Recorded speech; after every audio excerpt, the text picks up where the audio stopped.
بسم الله الرحمن الرحیم. این یکی از گناهان بزرگ است.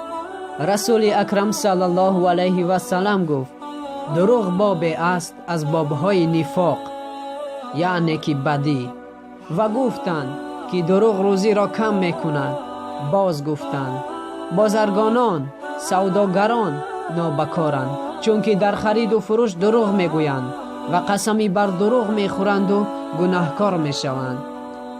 گفتند رسول الله صلی الله علیه و سلم وای بر کسی که دروغ میگوید و تا مردمان بخندند.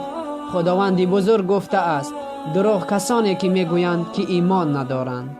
رسول الله صلی الله علیه و سلم گفتند که گناه کبیره شریک آوردن به الله تعالی و عاق کردن پدر و مادر و سخن دروغ است. گفتند رسول الله صلی الله علیه و سلم بنده ای که دروغ گوید فرشته از گرد وی بگریزد.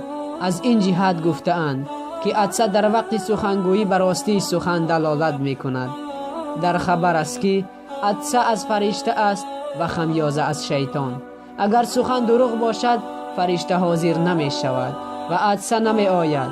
رسول الله صلی الله علیه و سلم گفتند همه خصلت ممکن است که در مسلمانان باشد مگر خیانت و دروغ.